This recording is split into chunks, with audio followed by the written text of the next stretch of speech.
Check, check, check. Check, check, check. Andy, we're live. All right. Here we Welcome, my friend. Blake, nice to be here. Thanks for having me. Yeah, absolutely. My new friend, Andy. Very cool. I think sometimes life is quite serendipitous, and if that's the right term. It must have been 3 mornings ago. I was going to say night because it was night for me, Yeah. but morning for you. Yeah. We were at Island Route in Royal Palm, one of our favorite places to go when we're not here. We had been up all night working, and we went to go play some pool. And Ellie came to me to show me a movie trailer. Yeah. And I'm watching it, and I didn't really understand what she was trying to say. And then she's like, this is this guy down here. So she brought me to meet you, and I'm very glad that we did meet. Yeah, me too. A lot of times I have opportunities to talk with friends on this little podcast here, but I think it's really cool to also get to know new friends on the podcast. Right on. So I know that you go by Andy. Do you prefer Andy, Andrew? Andy, friends, formerly Andrew. Cool. Yeah. Andy, welcome to Hakuna. Hopefully you've been comfortable for the last hour. Why don't you tell us, 1, who you are, and 2, what you do? Again, really great to be here. Blake, Andrew Roth is my name for your friends and family and fans. I work as an actor and producer in film and television, which is how your friend Ellie saw me at my trailer. Yeah, and yeah. That's pretty much it. I'm enjoying South Florida, originally from New York, Long Island, and kind of getting stuck here. I'm very glad that I'm here right now, especially with kind of everything that's been going on with COVID. I didn't want to be in New York during all of that. Yeah, it's definitely a good time to be in South Florida. Yeah. Well, how long have you been in South Florida? A little over 2 years. Just before the pandemic? Yeah, a couple months I came back. That was good timing, buddy. Yeah, it was. Yeah. Man, what a wild time to not have to be locked down. Yeah. So you're an actor and producer full time? Well, I also work in construction to keep myself busy. Yeah, I think I was going to work Kudos to morning. that. Yeah, you saw me in the morning. I was going to work. Yeah. When you were going to bed. So well, I respect that a lot. I mean, when you told me what you do, I did a little bit of research, and I pulled up your IMDb. And I just kept scrolling and scrolling and scrolling. Your library of work is very impressive. So I commend you for not saying, I'm an actor, I'm going to be only an actor, but you understand, I guess, as a grown man, I got to pay the bills, and I'm gonna work and bust my ass. Yeah. How long have you been in film? 20 years, maybe 20. I think solidly, I come and go, like it was a long time before I did another production. The trailer that you saw for sale, it'd probably been about 6 months since I had done any acting work. So and previously before that was my own production that I produced and acted in also. So it's also kind of the way things are with the pandemic. The only things that are really happening or that have been greenlit are productions that have a lot of money. Because the way you have to run sets now with COVID preparation, it's just... You got to be in what they call a bubble, I think. Yeah, but you got to have a lot of money to pay all of those things. And if you don't have it, you're going to get, you'll get fined, you'll get in trouble. So a lot of... Or you might accidentally shoot and kill somebody. Could get sick. There's a myriad... Oh, gosh, I know what you're talking about. Yeah. Well, there was a lot of budget cuts that were happening there. Yeah. What a nightmare that was. Absolute nightmare. Yeah. Well, looking at your IMDb and seeing your catalog of work, I see that there's and maybe I've overlooked some, but I see there's some common threads. I see a little bit of horror, and then a little bit of faith-based movies. Are those kind of 2 common threads? Are there more that I overlooked? Well, there's some comedy. There's drama. That's pretty much all of it. The only thing I really haven't done is a Western, which I'm hopefully going to be doing in India. There's an Indian production of Rawhide. A friend of mine is trying to put together right now. So he's got the posters, he's got the script. Now he's just trying to come up with the money. This is the same fellow who I'm doing. An executive producer on Mother Teresa, which is now it's starting, but it's going to be an India production. So I'm a producer on that as well. He's a good friend of mine. He's been in the business for a while. That's incredible. The faith-based movies, is that because of your own personal like theologies? Is that just where you've happened to get work in the past? I noticed that you're, and to side note, you seem to be the lead in all of these movies, or in a lot of them. I do the faith-based because it's something that I definitely identify with. Okay. You know, it's something I want to leave behind. If I have somebody's attention, I don't want it to just be about me or something like sex. I just can't stand like the trivial things, the mundane. I want to, like, what are we trying to leave behind? You know, and I think especially with film, that's really important. Like, what is it that we want to leave the next person, like, or who's watching? What's the takeaway for them? You know, Good horror, for you, man. Yeah, horror. I mean, it's a great seller. There's so much of it because you can make a quick buck. You can get your money back. But that's really, I've always had a rule: if my mom can't watch the film, I'm not doing it. You know, and there's some of these movies where they just walk into a house and start killing people. I really don't. I don't want to do something like that. Hopefully, I can remain true to what I believe in. But I get it when they're wagging millions of dollars in front of your face or hundreds of thousands of dollars. You're going to do what you got to do to take pay your bills. You got to put money on the table, but Yeah. I also respect having certain standards and things that you hold true to yourself. I'm really excited about being able to kind of dive more into your catalog, because honestly, I've met people in the past who are, actors, and from what I've seen, it's very impressive what you've done, man. You have Thank some you. like really impressive like quality work. That it looks like your most recent upcoming film is going to be in a lot of film festivals. Is that right? The one, it's called For Sale. For Sale, hopefully we're going to get right to distribution and not be in film festivals. Like right now, Chronicles of Jesus has been accepted at 15 film festivals, and this is a television pilot. And we just took the Silver Award at the Milan Film Festival, which is great because we went up against full feature films, and this is a television pilot. So that's a faith-based production about a military guy who's suffering with PTSD, and he's homeless now due to something that he did as a soldier. He wound up killing a civilian, and it just ruined him. And this is stuff that happens to our brothers and sisters every single day. They do horrible things. Some of these people, and my hat's off to them. I couldn't do something like that. I couldn't be a surgeon. Right. Oh yeah, it's gruesome. Excuse me one sec. Hey, Coral, can I get you to click down the music one little notch? One of the joys of being live from Hakuna is we have the whole operation in the background, so it takes a little bit of balance to not get distracted and whatnot. Yeah, here we are. We're live from Hakuna, a little hole-in-the-wall home away from home in West Palm Beach.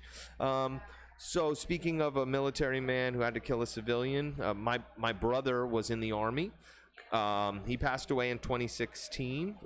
PTSD led him to drug and alcohol use, and after 2 years of being sober, I guess he decided he wanted to get high, and it was fentanyl, and it killed him at 33 years old. He's a Bronze Star recipient.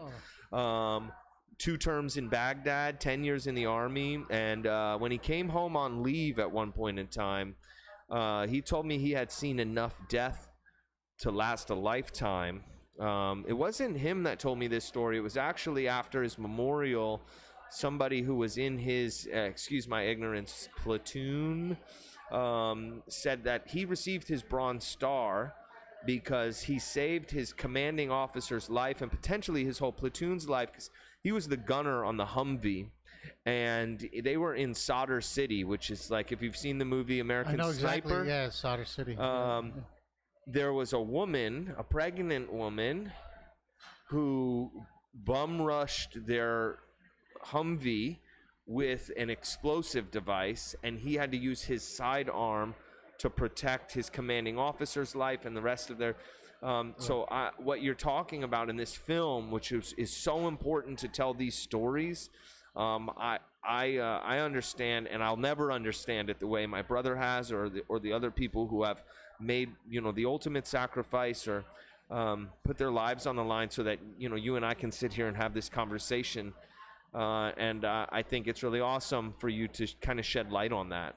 Thank you. Is that your production? I came up with the story, and then the director and the writer, John Hodson, he fleshed it all out.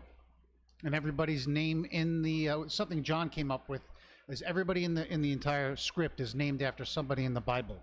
But a lot of people didn't get it, which was great because we weren't trying to slam it over we want it to be a faith-based film without having to bring up God all the time, and we want people to figure it out for themselves, and that's most of the film and the projects I identify with. It's like we don't want to tell the audience how to feel or what to think. You want to let the music or just the camera angle or the actor's face. This is how I feel anyway. I don't need the words. I want to let my face and the music, all of that, bring up the emotion in the person watching it. This way they can decide whatever it is, and because once we speak, we're telling the audience what to think, what to feel, and all of that stuff. And so in a sense, we're kind of dumbing down the audience. I like the David Fincher style films where we don't say a lot, you're looking, and that's the kind of stuff that I identify with. That's what we were trying to do with our production as well. And again, going back to the beginning, that's what John did with naming everybody after somebody from the Bible.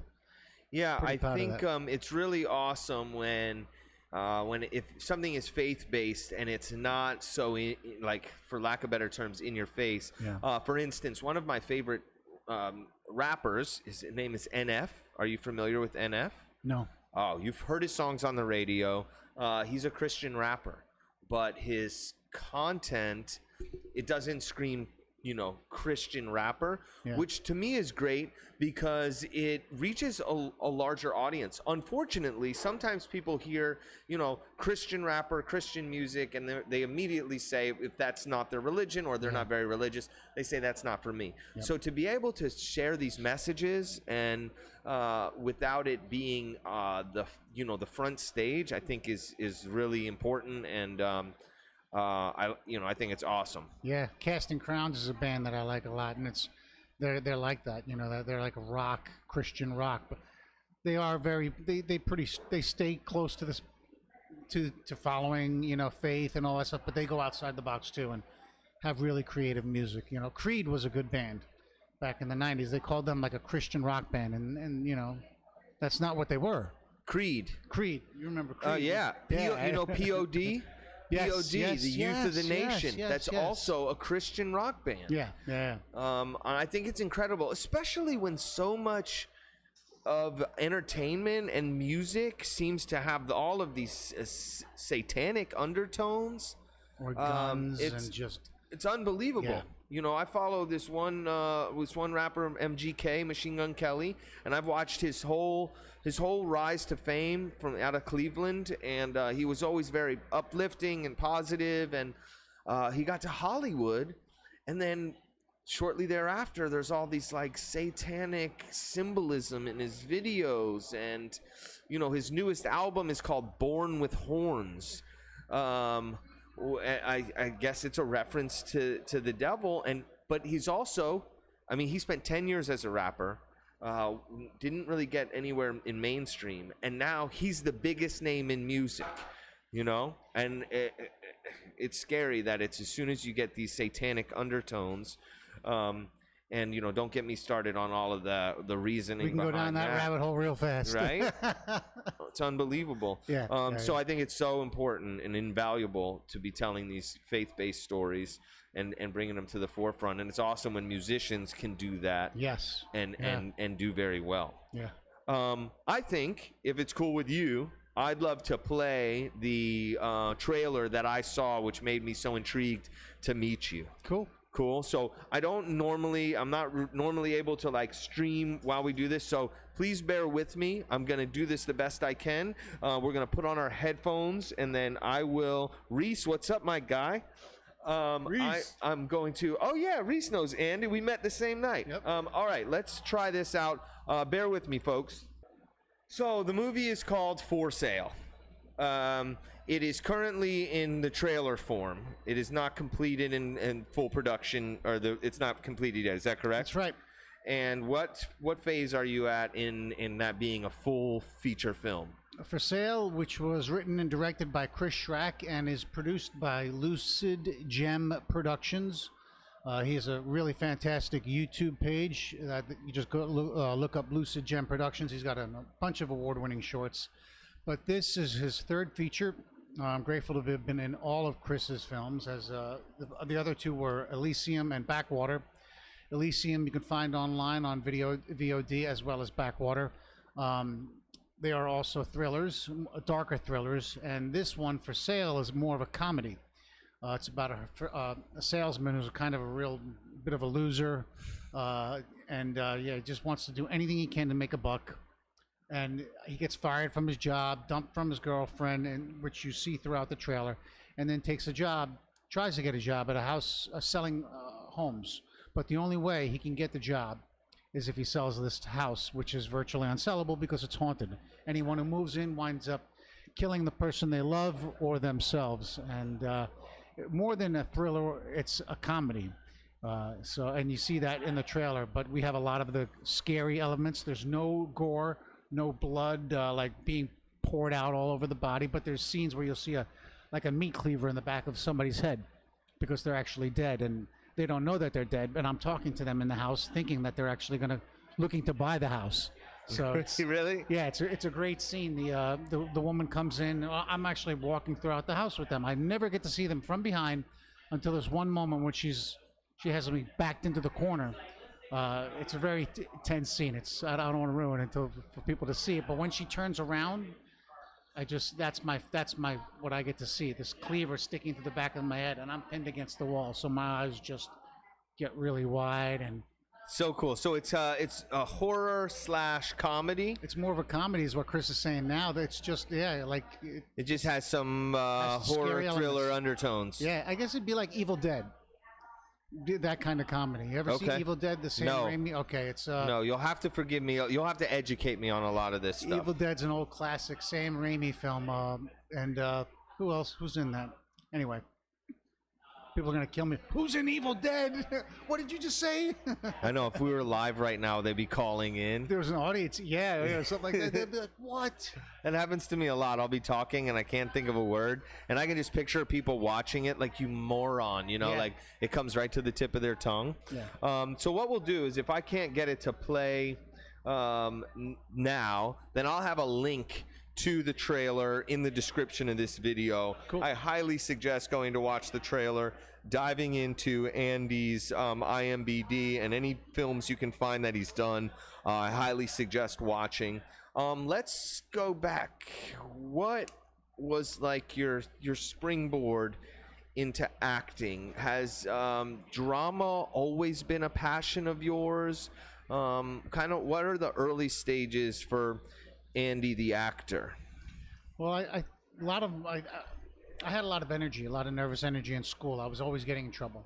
I was always kind of the center of attention, always acting out inappropriately. Wound up getting me in a lot of trouble, a lot of scrapes with the law, growing up, being sent away for 35 months. I can go on and on. When I was trying to finally start to come around, about 19 years old, I was able to get into Stonybrook University. I took my GED because I got kicked out of high school, and scored high on it, very high. I just didn't do well in school, formulative thinking. I really preferred to think for myself.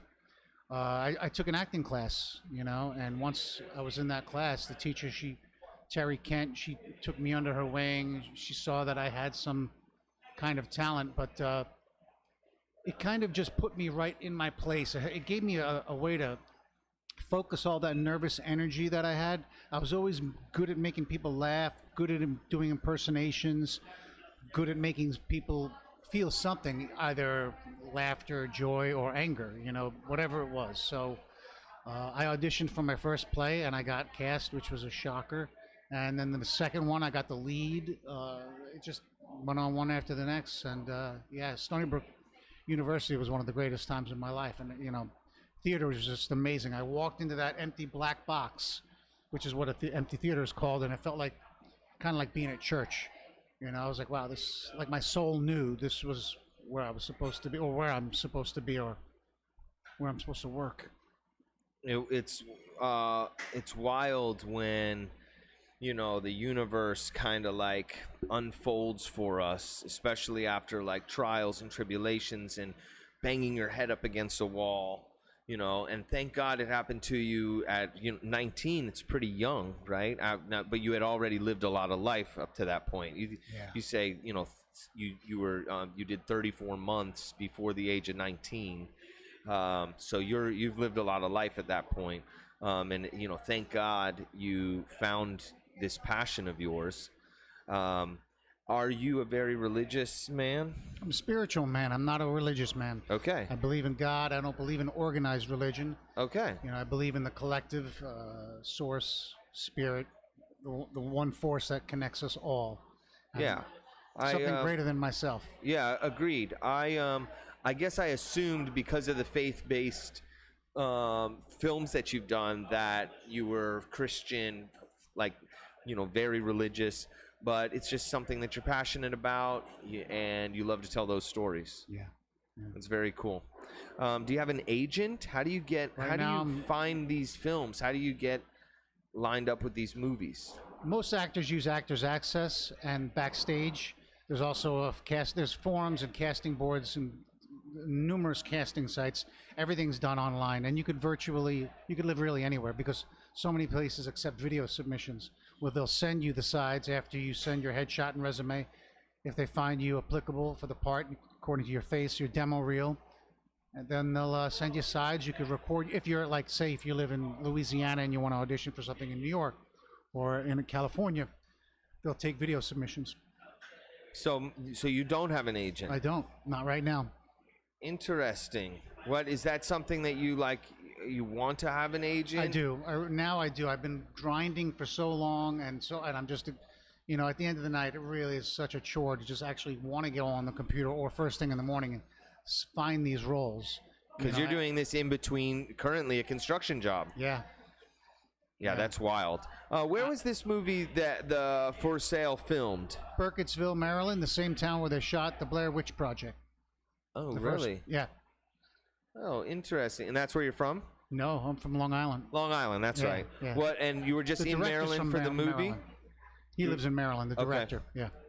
Yeah, very cool, man. So what's the transition? What's going from, the movies that are currently not in theaters, right, but very high quality movies, to being on a blockbuster film? What's like the missing link there? I've been asking myself that same question, bro. It's just really so much things happen. So much of it can come down to luck, being in the right place at the right time. Yeah. It's I'm not in the right state. Honestly, I'm living in Florida. It's not going to be a good place for anyone to make it. There's no work in Florida. It's minimal. I'm fortunate that I have people who know me that they send work to me. But my goal is within the next few months to be back up into New York. I have a memoir, my own memoir, that I'm looking to produce I am producing as a one-man show that I will perform, which centers a lot around of my childhood and the things that I went through. It's a darker memoir. It's not as much like many memoirs are real happy days and about the stories about somebody's life and all the good times. Oh my goodness! Sorry, hold on one second. We froze up. Oh, okay, cool. It's been playing as we've been listening. I think they've been listening to Kanye West the whole time we've been talking. And look at this. The song is I Only Fear God by Kanye West.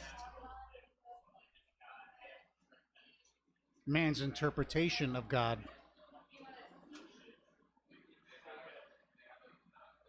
I think the thing that's in our benefit here is I don't think it was recording to OBS here, so I think we're gonna be okay. My apologies, man. No story. I did mention that I was trying to get this to work. That was an unanticipated issue. Okay, it's paused now. We're good. All right, my apologies. So you're working on a memoir, a one-man show. Yeah. That this will be a film. No, it'll be a play, kind of like a story. It's my story that I'll be presenting to a live audience in New York City. That's my goal. It's called Roth's Child. because it's about how I became a lot like my father, who when we were younger, he was a really angry guy, and took things out a lot on our kids. He worked so hard. He was my dad's.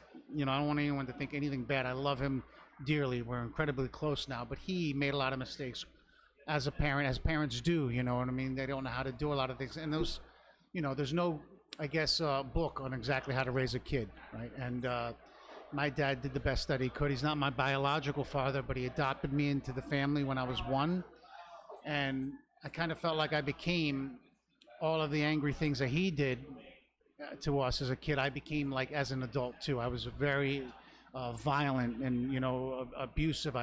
Drugs and alcohol, all that stuff. I projected onto people, and it got me into a lot of trouble. Even as an actor, there's a couple times towards the end. I'm I don't think I told you, but I'm 8 year now sober, recovering alcoholic. Congratulations, Quite proud of that. my Thank friend. you. That is So my quite an show- accomplishment. Thank you. It centers around a lot around alcoholism and the ways to come out of it. And I want to, because like I said, the most memoirs are usually positive and uplifting and all the great days. And I kind of feel like that's not exactly true for all of us. We covet the things that we're most ashamed of or that we feel bad about, and then we kind of revisit them again later in life because we've never made amends with them. So by going through AA and all the treatment things that I did, I came out of it. I dealt with those things, and I want to show how. I mean, and it doesn't have to be with drugs or alcohol. We all hide in ourselves through a myriad of things. Working too much, anything that takes up that space in our life where we can't fill it with ourselves. So most society doesn't get stuff like that in the rooms of Gamblers Anonymous, Overeaters Anonymous, Alcoholics Anonymous. It's all pretty much the same about just coming clean with the people who have also been through what you've been through. And that's my goal with my memoir. Because it could be anybody. It could be a housewife. It could be a young kid who's being bullied at school. It could be a guy who was sexually molested and beaten most of his life. And it could be anybody could hear this story and say, wow, I identify with that. And my goal is with this, my memoir, is to inspire other people to just share how they really feel, with somebody. Because when we see somebody else is suffering with something that we have gone through, and we know that we can make them, just change them by letting them know they're not alone, by sharing that with them, we heal ourselves right there in that moment, and we extend healing and love to them too. I mean, it just, they see it. You're not trying to fix them, right? We're not broken, but they see that you have these keys to this prison that they may be in and that you've escaped. And you let them ask you, and that's the way I think Jesus healed. He didn't run around so much trying to heal people.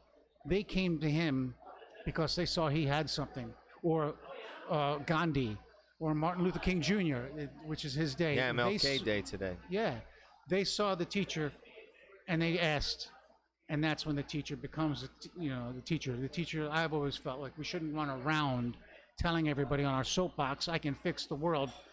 That's not the way to do it. It's kind of more has to happen through our actions, and that's my goal with my memoir, my one-man show.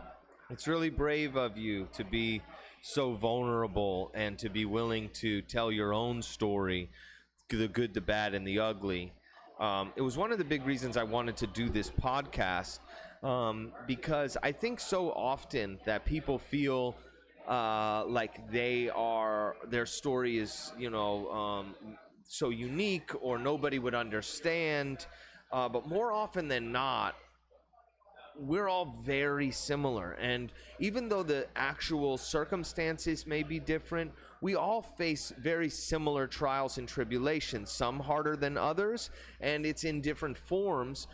So it's really, can be life-changing, or it could just be that one little thing you need to take you out of a dark moment to see that you're not alone in these challenging or, incredibly painful experiences, and to see somebody else, one, be able to come through that and find positivity on the end, and two, be brave enough to share that story is often very powerful. And I think it's really, commendable of you to share that, your personal story. Thank you. And you know, I relate with it, and even I haven't seen it yet, but I can relate. You know, I grew up in AA meetings with my mom. Like I was my mom was a single mother and a recovering alcoholic, and I mean, it was to the point where for kindergarten I went to a private Catholic school, right? Wow. My mom came in to parent-teacher day to speak with the teacher about how I was doing. I'm in kindergarten now, so I don't know if I'm 5 or 6. And the teacher says, well, Blake is doing very well. But during Mass, at the end of the Lord's Prayer, he keeps saying some sort of weird chant, something about keep coming back. I swear to you, man. That's beautiful. I love it. You're such a beautiful child. And my poor mother was like, oh, I have no idea what that is. You know, kids these days. And it's because my mom was a single mom. And after, you know, when she would go to meetings, God bless her soul, because she was dedicated to her sobriety. I went with her, you know, and so that was a very early part of my life, AA and the power inside those rooms. You know, I actually introduced my mom to my stepdad, who's passed away now, in an AA meeting. I remember he was in like the kitchen where the coffee is and stuff. This is when you could still smoke inside. Wow. And I remember clear as day, and I was young, man. Yeah. He did this number here, where you like pull your finger apart, and I remember saying, my mom has got to see this. So I go get my mom, and long story short, he ends up being my stepfather. So I guess I say that to say that I totally, you know, connect with like the Alcoholics Anonymous story and the power that it has in families, and how important it is for people to share. Because sometimes it's looked as like I don't know if crimson letter is the right thing to say, but it's like, it's not a bad thing to talk about, you know, your journey through sobriety and the tools you've used to get there. And 8 years being sober, man, is really, really powerful. Now, we did meet in a kava bar. And some people who are sober or are in AA are not big fans of kava and kratom. I have a different feeling about that, and if you don't really want to talk about it, it's cool, but I think it's an important thing to talk about. Here to talk, for sure. So you like to drink kava and kratom. I do. But one of the first things you said to me when you came here today is I usually just have one. Yeah. Right? Which I respect a lot. Yeah. Well, especially if we're going to be having a conversation where I want to be sharp. You know, you have kava and you're getting ready to go to bed. Yeah. Often. So, and you know, a lot of people who, you know, your listeners know, but so we don't have to explain what kava is. Right. But I do have to sometimes. Some of my partners in the meetings and in the rooms. Yeah, you're right. Some frown on it. Some people say a drink is a drink is a drink, and I get that too. Is it harm reduction? Is that like have you heard that philosophy? It's like rather than 100% abstinence, there's like harm reduction. Now, you know, kava's completely natural. It's a root. You know, we're not adding, and it's not synthetic. You know, we mix it with water, squeeze it, and we get this like mud water, for those of you who don't know, and it is has calming effects. And then kratom is a leaf from Southeast Asia that releases dopamine and serotonin a bit. And a lot of people who are dealing with opioid addiction specifically have used kratom as a way to get off of prescription opioids. You know, I mentioned my brother. My brother was, you know, 2 years sober. So I'll be brief, but he was in the Army, 10 years in the Army. He's stationed in El Paso, Texas. He has an infant and a toddler, and his wife is also in the Army, gets deployed to Afghanistan. So now he's in El Paso with 2 very small children, and he's working 24-hour shifts, 24 hours on, 24 hours off. And he keeps falling asleep during his shift. The Army then diagnoses him with narcolepsy. Yikes. Not because I don't think he was narcoleptic. I think he was exhausted. Yeah. They give him jugs of liquid GHB to go to sleep and bottles of Adderall to stay awake. At one point in time, he comes to visit me in North Carolina, and he shows me this massive jug of GHB. I didn't even know what it was at the time. That's He's gross like, stuff. dude, I've got this, and they just gave me another full one. I mean, and I didn't realize the levity of what was happening at that point in time. Yeah. I did notice that my brother was somebody was behaviors I had never seen before, because he was never really into drugs or alcohol, kind of an introvert, like to read a lot. Okay, so short story, very long. He gets busted out of the Army because he keeps falling asleep during his shift, no matter what they give him. And now he's in El Paso, Texas, addicted to GHB and Adderall with no job. So that turns into a heroin and meth addiction. This is a war hero, Bronze Star recipient who fought for our country, who's now stealing from Walmart to support his drug habits. He gets into a program in California, actually a Scientology-based program that he did very well in. He gets hired, he gets brought on as a counselor, and he ends up moving back to North Carolina to move in with my dad. And he's there for a year, sober, actually starting to do comedy, starts college, and is blossoming, right? I guess he had a weak moment. That one time. Scored some dope from a guy at school, and it was fentanyl, and it killed him, man. Happened to my friend Jordan. I'm sorry. Once I realized what kratom was, like, I didn't know what kratom was. This is 2016. No idea what it was. When I first realized what kratom was, I had this first very sad moment, and then like this aha moment where if my brother would have known that there was a tea that he could drink that would take that edge off, I know 100% he'd still be alive today.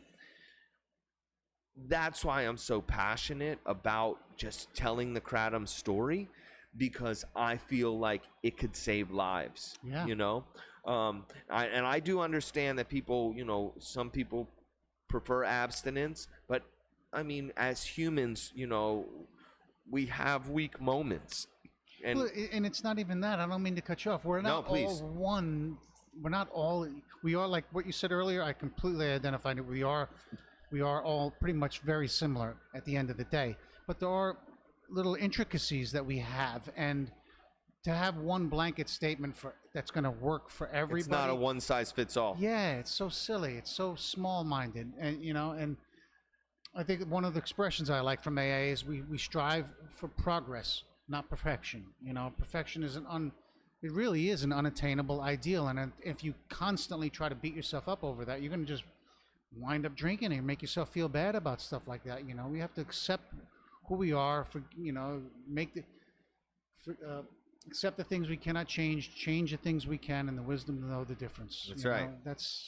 That's in the Lord's Prayer, right? It's the Lord's Prayer. It's also one of the main expressions from AA too. You know, there's an AA meeting hall right down the room called right down the road called the Triangle Club.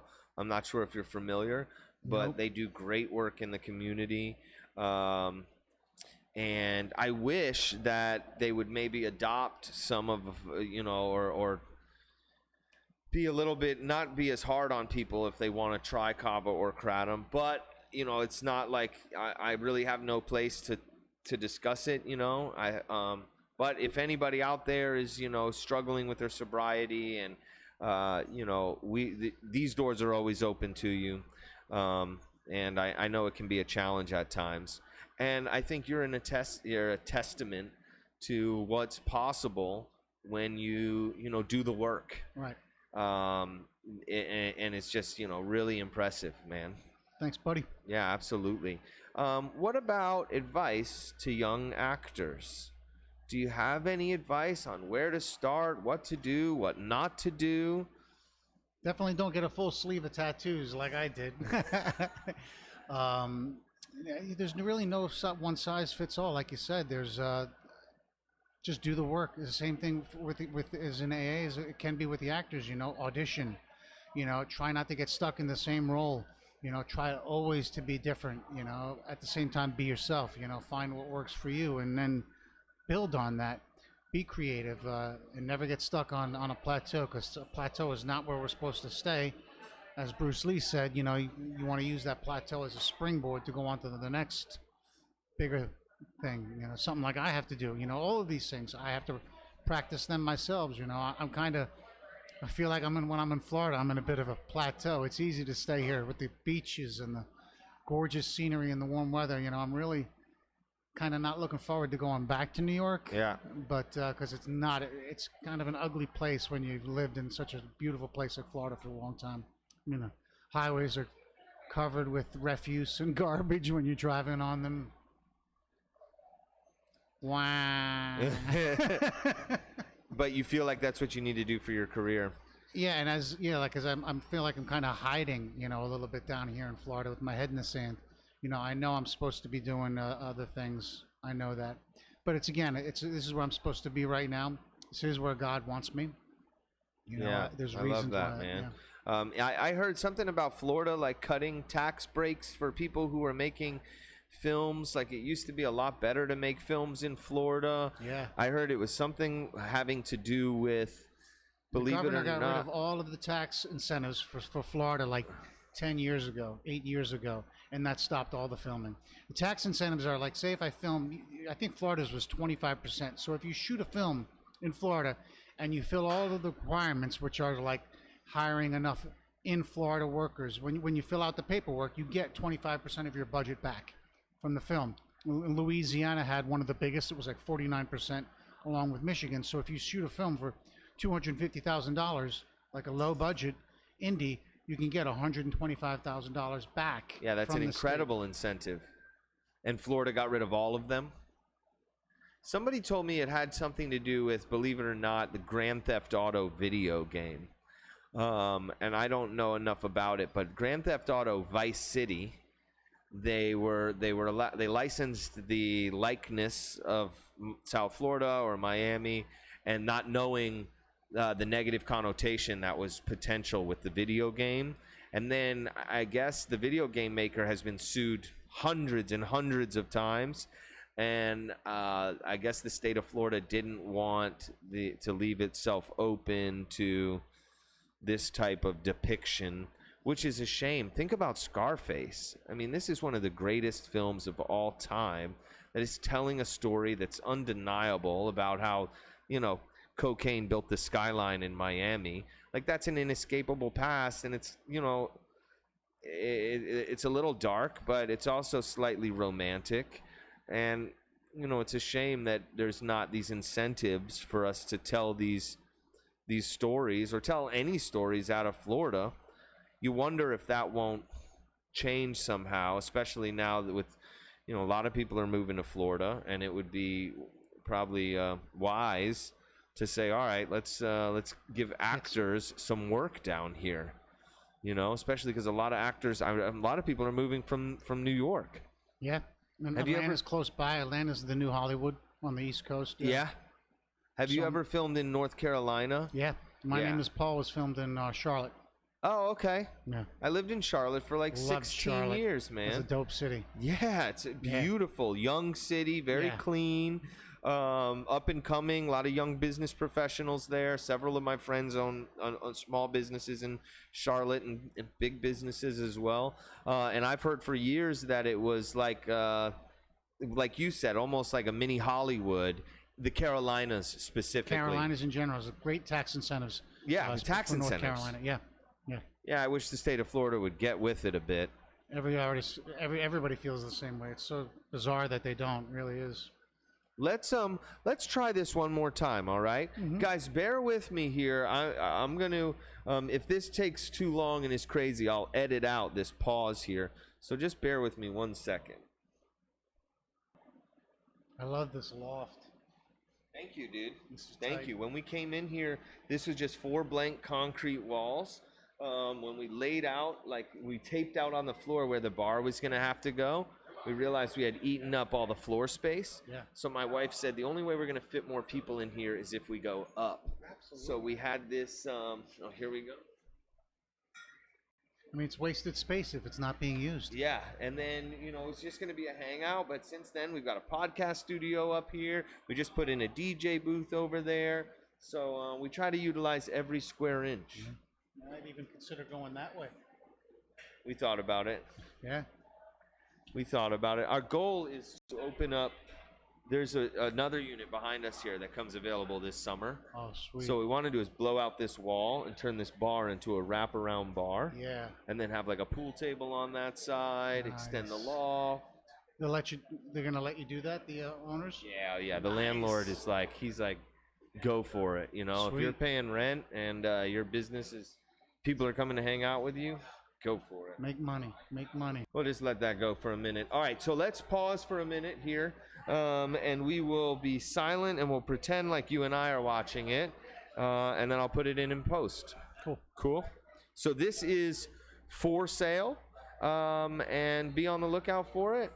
It's awesome. Lucid Gem Productions. Lucid Gem? Gem or Gems? Gem, G-E-M. Lucid Gem Productions. Lucid That's the Gem company. Productions, for sale, Andy Roth.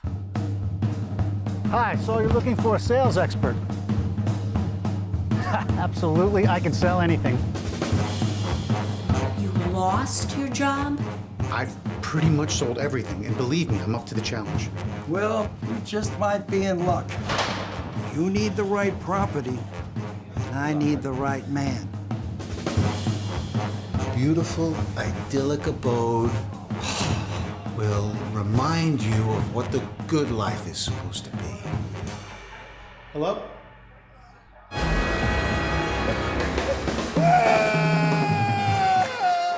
I have a house I'm trying to sell, and I need to come to some type of agreement. Hey! With the current occupants. There's someone here. Stop! The store's probably very expensive. Tell me, have you seen any weird stuff in here? Ghosts?